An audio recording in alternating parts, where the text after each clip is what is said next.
Eu sou o professor Frank Duarte e este é mais um podcast da Unifatesc. No episódio de hoje nós temos aqui o nosso convidado, o professor Jorge Vandal, e nós vamos abordar como dominar o cérebro e aprender mais. Vem com a gente.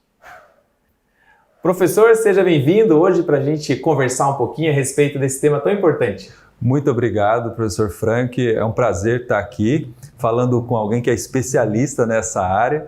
Eu venho da área da educação, da área da comunicação e sou um curioso, né? A gente, como trabalha muitos anos com disciplina, sala de aula, aluno, interessa para nós, educadores, saber como que a gente pode estimular os nossos alunos a conhecer melhor o funcionamento do cérebro e aprender mais, né? Claro, isso é bacana. A gente sempre tem alguns mitos que rodeiam, né, esse campo da área do funcionamento do cérebro e o senhor já deve ter ouvido algumas vezes as pessoas dizerem que a gente usa 10% da capacidade do cérebro, né? Isso dentro do campo da comunicação também acontece assim? Olha, a gente até vê em filmes isso, né? A gente usa só 10% do cérebro. Tem um filme do John Travolta, que eu não sei o nome agora, que de repente ele é atingido por um raio e começa a usar 100% do cérebro e aí começa a ter um monte de poderes e tal, né? Não sei se é mito ou se é verdade. O que a gente vem vendo aí nos temas da neurociência é que a gente tem muitas potencialidades a serem estimuladas, descobertas. Uma coisa que eu vi recentemente é que a gente pode treinar o nosso cérebro, a gente pode praticar a memorização, a aprendizagem, né? E isso é um tema dentro da sociedade que a gente vive hoje, que a gente tem um excesso de estímulos, que a gente frequentemente é levado à desatenção ou mudar a nossa atenção. Eu percebo que fica mais difícil a gente aprender uma coisa profundamente, a gente memorizar. Há uns anos atrás eu lembrava de cor a agenda toda do telefone, né? E hoje em dia eu não sei nem meu número de celular. É exatamente isso. A gente tem hoje dentro do campo das neurociências cognitivas, porque existem duas formas de pensar o cérebro humano, né? Sim. Tem a parte estrutural e a parte de funcionamento. E as pessoas dizem muito que a gente usa 10% do cérebro, que é um mito, né? Se nós tivéssemos essa condição de usar 10% e usássemos, seríamos um Einstein de repente, aí, né? As pessoas confundem muito isso, professor, quando a gente fala de inteligência, porque confundem a condição da capacidade do cérebro com o QI. Ok. Né? Então, bem que o senhor coloca, assim, as potencialidades do nosso cérebro hoje, elas podem ser aumentadas, a gente pode aprofundar um pouco mais nessa capacidade, tendo em vista que cada vez menos a gente tem usado esse aprofundamento. Né? Então a gente está com muita superficialidade em muitas coisas. A era do TikTok, né? Exatamente, a gente está ali numa coisa de 15 segundos de um stories do Instagram. E o senhor traz uma coisa que é importante quando a gente fala de potencializar, então, né?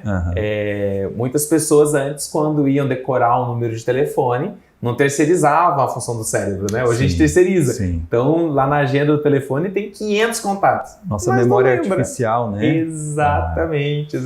Você sabe que eu vi Aí as pessoas falam assim, mas como é que você vê tanta coisa? Eu sou curioso, né? Outros falam que é nerd, outros eu sou curioso. Eu vi uma reportagem há uns 2, 3 anos atrás, acho que foi na revista Veja, falando que existem estudos já que demonstram que as novas gerações estão tendo uma capacidade de memorização cada vez menor.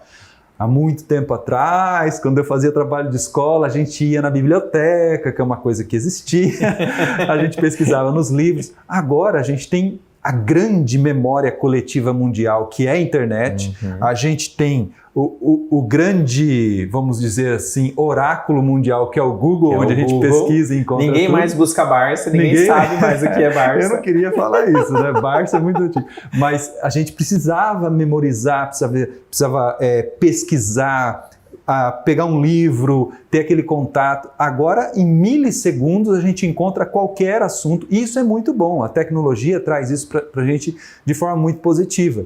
A gente tem acesso a uma quantidade de informações que jamais os nossos pais e avós imaginavam ter a vida inteira, em um dia, em um milésimo de segundo. mas a gente percebe, por outro lado, essas dificuldades. Dificuldades de atenção, dificuldades de memorização, de foco. E eu, recentemente, além de professor há muitos anos, a gente nunca para de estudar, né? Nunca, a gente sempre está buscando outros caminhos. Então, eu estou sempre estudando alguma coisa, fiz uma segunda graduação, fiz mestrado, fiz especialização, e agora eu estou me aprofundando mais em língua inglesa, em idiomas. E o professor sabe que aprender um novo idioma é um baita de um desafio, né? Um desafio que você tem que ter disciplina, que você tem que ter foco, que você tem que usar muito o recurso da memória, da prática, né? E eu estava até comentando esses dias com uma amiga minha educadora, o quanto eu tive dificuldade no início da aprendizagem do novo idioma de manter o foco por um determinado período, de manter a atenção ali 30 minutos de aula, 1 hora de aula, era muito desgastante para mim e eu fui conseguindo, com muita disciplina, eu fui conseguindo e aí foi facilitando. Agora que eu já estou um pouquinho mais avançado, antes eu assistia um vídeo em inglês em 1 minuto e para mim era um desgaste muito grande, uma eternidade. Agora eu consigo assistir um vídeo de 15 minutos, de meia hora, um filme, mas isso levou um tempo, mais ou menos 2 anos. Como é que isso funciona, professor, em relação a esse processo mesmo de aprendizagem, em relação ao uso do nosso cérebro? Esse processo é gradativo mesmo? Ele é gradativo e é exatamente quase nesse tempo, né? Sim. A gente costuma ouvir muita galera aí que está começando de repente um mestrado, quer fazer um intercâmbio da segunda língua, que reclamam muito. Como é difícil aprender um novo idioma e eu tenho um menino, um filho de 6 anos que fala mais palavras que eu. A gente tem que pensar em 2 pontos, né? Primeiro que por volta dos 6, 7 anos de idade, a gente ainda não teve a poda neural, que é um momento em que alguns neurônios deixam de ser mais utilizados e novos neurônios ali surgem. E isso facilita o processo de aprendizagem, né? Não é à toa que as nossas crianças são alfabetizadas nesse momento, porque fica mais fácil inserir uma nova informação. Depois que a gente passa ali dos 18, isso faz com que tenha uma dificuldade maior, porque é como se os neurônios tivessem criado já um padrão de comportamento. Então eles relutam em aprender. Aprender dói. Então, tudo que puder encontrar para autossabotagem, ele será lançado. E a gente pega. Então, começa a ficar cansativo. Eu encontro outra coisa que eu nem gostava de fazer, que agora passa a ter mais sabor para fazer isso. Então, essa preguiça, vamos dizer, do neurônio é natural. Né? Agora, claro, quando há uma estimulação, ou de repente, vou levar ali 6 meses, 1 ano para aprender um novo idioma porque eu quero fazer um intercâmbio, tem uma recompensa, uma motivação. Uma boa estratégia de trabalhar com o cérebro para aprender algo novo é uma recompensa a curto prazo e uma motivação que faz com que a gente se decline para aquilo. A gente está falando para alunos de cursos dos mais variados áreas do conhecimento, né? Alguns estão na sua primeira graduação, outros estão fazendo uma segunda graduação. Eu acho que o grande desafio, né, já fiz 2 graduações, não é fácil, a gente não pode dizer, é simples, não é fácil, a gente precisa de esforço, de dedicação, né? E eu vejo assim, apesar das tecnologias que hoje a gente tem à disposição que facilita muita coisa, a gente também tem alguns desafios, né? A vida cotidiana hoje em dia ela é muito mais estressante. Esse estresse, ele afeta no meu processo de aprendizagem? Bastante. A gente pode pensar na condição neurofisiológica, né? Tudo aquilo que a gente faz que gera uma sensação de prazer libera no nosso cérebro um hormônio, que é a noradopamina, que é esse hormônio do prazer, né? Do fazer a coisa que é legal, que é gostoso. Mas quando a gente faz algo que não gera esse hormônio, ele tem a grande possibilidade de gerar um outro, que é o cortisol, que é o do estresse. Então, por isso que muitas vezes quando tenho que fazer algo que eu sou obrigado, vou estudar porque tem uma prova, já lança a mão ali um desafio e faz com que o nosso cérebro produza cortisol. E isso então é um embate. Estar estressado, deixar para fazer de última hora, porque o tempo é curto, acaba estressando mais. Não criar esse ambiente para poder, né? Você está afim de querer estudar, mas a família não. Sim, então, sim. esses aspectos atrapalham bastante no processo de foco, de concentração, de armazenamento da informação e o mais importante, que é evocar essa informação. Quando alguém faz alguma pergunta, eu dei o exemplo da prova, né? Você vai ali diante de uma prova escrita, oral, que alguém te pergunta algo, você vai buscar dentro da cabeça, você não encontra. Sim. O famoso branco, né? Sim, Nossa, sim. deu um branco. Passa a prova, você se recorda tudo. Então, de fato, tem um fator que agrega demais, que é a condição de estresse. E existe uma estratégia que a gente pode usar para a aprendizagem ser menos doída, né? Porque aprender realmente dói. E, por exemplo, dividir o meu tempo de estudo em pequenas pílulas durante o dia, por exemplo, começar aos poucos com 15 minutos, 20 minutos, pode ser uma estratégia? Deve ser uma estratégia, né? A gente usa aí uma fala que é muito comum de quem trabalha na área de corpo de bombeiro, né? Nenhum incêndio começa grande. Então o processo também de estudar não deve ser gigantesco. Agora eu vou começar 4 horas por dia. Sim. Se não é um hábito, que faz parte da maioria da população brasileira, né? Quero estudar, mas não tem o hábito de estudar. Claro. Então você começa primeiro buscando alguma coisa que você goste. Sim. Acho que é uma estratégia muito bacana. Mas eu não sei que curso eu vou fazer. Buscam os diversos formatos que tem, de repente identificar o que te gera mais saciedade. Você quer buscar, tem curiosidade para aquilo. Segundo, é ir colocando aos pouquinhos e não como punição. Então, vou deixar de futebol para poder estudar. Vou deixar de estar com a família para poder estudar. Já tirou uma coisa que é prazerosa, né? Mas começar aos poucos, isso é muito importante, porque você vai se recompensando, criando metas pequenas e uma coisa que é criar dentro dessa rotina a ideia de que ele não será em 6 meses. Sim, porque é um processo a longo prazo, né? Graduações de 1 ano e meio, 2, 4, 5 anos. Então é um processo a longo prazo e o nosso cérebro precisa se adaptar a isso. A gente se cobra demais também, né? Bastante, bastante. E como é que eu posso pensar assim em relação à gestão do tempo, em relação às disciplinas que eu vou realizar? Porque as coisas têm prazo para fazer, né? Então, acho que uma organização também tira um pouco desse estresse, né? Sim, a gente observa muitos alunos quando procuram, conversam com a gente, mas a atividade está acabando, o prazo é curto, e aí você diz, mas está liberado há 2 semanas. Sim. Então é o comum da gente, né? Sempre por último momento, sempre para a última hora. Então acho que você tem vários fatores que podem atrapalhar, deixar por último. Então, se a gente tem lá uma disciplina que começou hoje, por exemplo, e em média tem 15 dias para encerrar, eu não vou deixar para fazer no 15º dia. Talvez eu não queira começar agora, mas planeja, né? Então eu tenho 15 dias para fazer. Então não vou fazer no 15º, mas no 14º tem que estar pronto.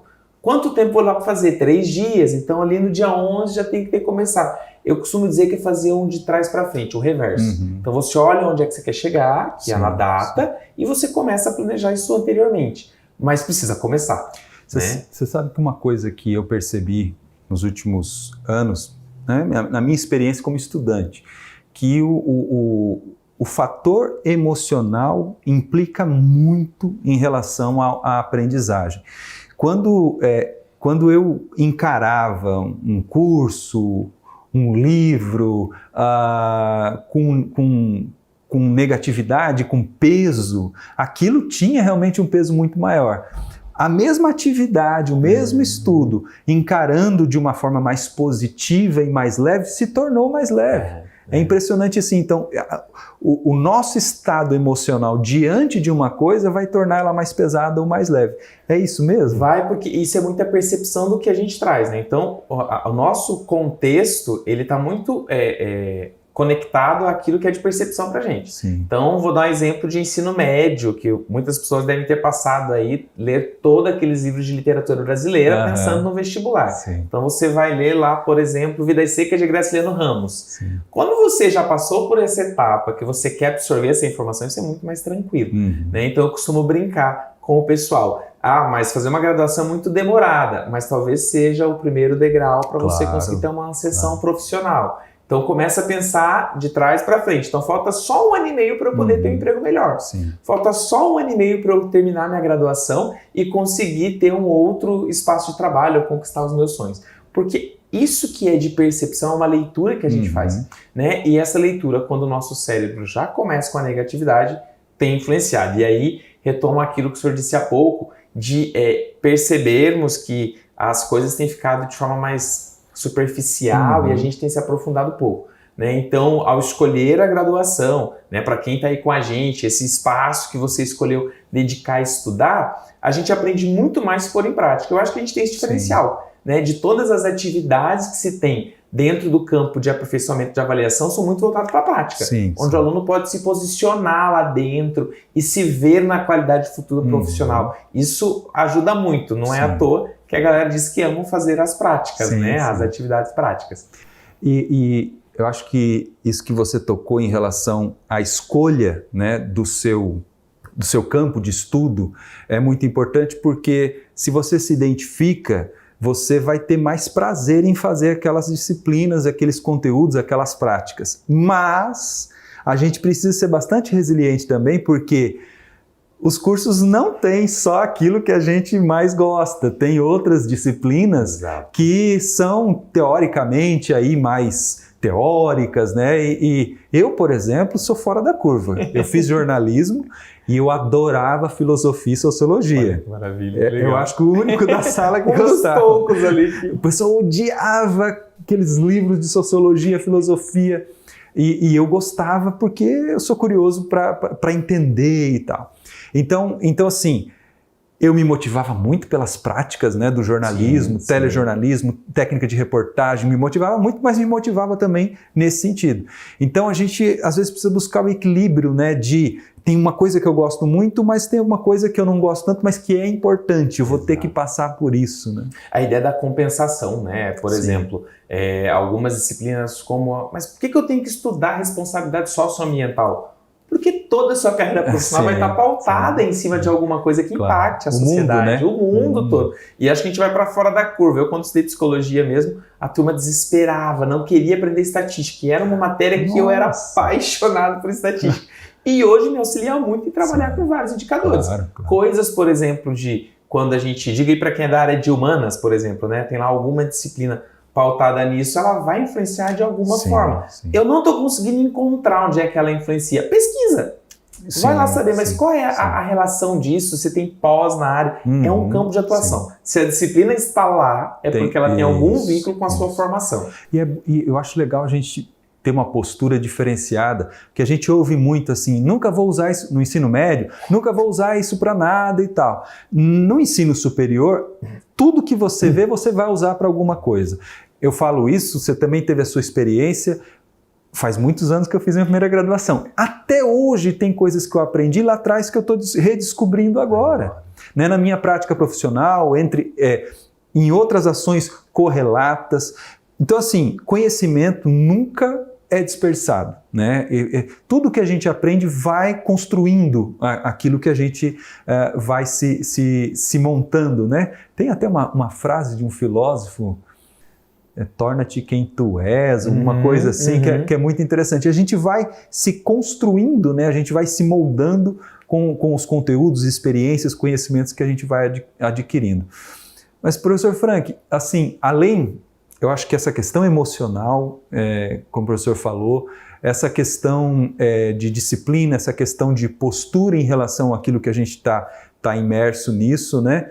Mas, assim, técnicas mesmo que você pode trazer, que eu possa usar no meu dia a dia. Por exemplo, eu continuo estudando a língua inglesa, tenho aí vários desafios, né, pela frente. Eu estou motivado porque eu tenho um objetivo bem claro. Então, né, porque eu sou daqueles que começou o curso de inglês 10 vezes e parou. Do to be ali já segurou, não vou mais. E aí agora eu tenho uma grande motivação e tô fazendo porque é importante para mim. E fiquei muito frustrado, nos primeiros 6 meses fiquei muito frustrado porque você demora para ver a evolução. E eu acho que na graduação, às vezes, também a gente demora ali um tempo para poder se ambientar, né, no curso que a gente está fazendo. E depois, ali no primeiro ano, eu subi um pouco o meu nível, mas não consegui ir mais, sabe? Patinando. E aquele momento foi muito crítico, porque vem na cabeça da gente desistir.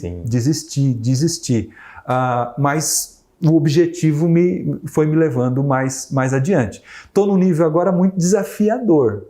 o que eu posso fazer para continuar evoluindo aí no próximo 6 meses, 1 ano? Perfeito. O senhor traz, acho que a primeira característica é assim, tem um fator que motiva. Sim, sim. Tem uma meta, acho Sim. que isso é importante. Então, você ter uma meta do porquê que está fazendo o curso, o que ele vai agregar no seu trabalho, no seu desenvolvimento profissional.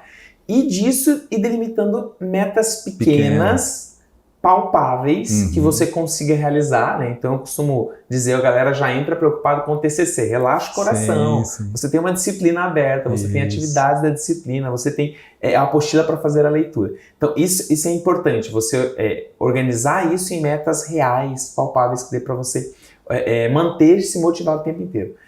Como técnica, por exemplo, tem 2 coisas que fazem essa informação, que é nova, que a gente está tendo contato agora, se tornar em conhecimento e a partir dali ser usual. Repetição, isso ajuda muito. Associação, né? Então você pegar um termo ou um conceito que você não tem muito contato e associar algo que já está presente. E a emoção. A emoção é algo primordial. Você ter prazer naquilo que faz. Não tem prazer em todas as coisas, mas encontrar uma fonte de prazer. Acho que a emoção, ela cristaliza o aprendizado, Exatamente isso. Hoje, para a gente ter uma ideia, por exemplo, pessoas acometidas de Alzheimer, a forma que você tem de recuperar a memória é usando músicas que eram da época em que ele tinha uma memória ativa, adolescência. Então, assim, a emoção ela está intrínseca nisso. Todas as vezes que nosso cérebro mapeia a emoção, ele funciona em quase todos os circuitos. Então, é um grande desafio. A gente tem que ter o foco e tem que estar naquele momento com uma emoção positiva. Exatamente. Porque o contrário também é verdadeiro. A gente, por exemplo, quando a gente passa por uma emoção negativa, um trauma, a gente nunca mais esquece. Então, essa associação à emoção realmente ela contribui para... Ela é determinante nesse aspecto. Porque se foi uma coisa muito bacana, gostosa, que gerou em mim a produção de sensações prazerosas, ela fixa. Mas se ela me gerou o contrário, eu vou dar exemplo de professor de matemática, a maioria das vezes é traumático a muita gente, você se recorda dele. E talvez um professor que experimentou uma língua inglesa, passou e você não se recorda, porque foi uma coisa positiva. O tanto que esse trauma, ele pega. Então, depende da gente, na condição de adultos, transformar isso em algo negativo, algo positivo. Se quiserem pesquisar mais, depois deem uma olhadinha em reestruturação cognitiva. Ela é uma técnica dentro da prática, né, de neuroplasticidade que a gente trabalha com as pessoas, com os pacientes que possuem alguma coisa que é traumático de forma negativa, para transformar em algo positivo.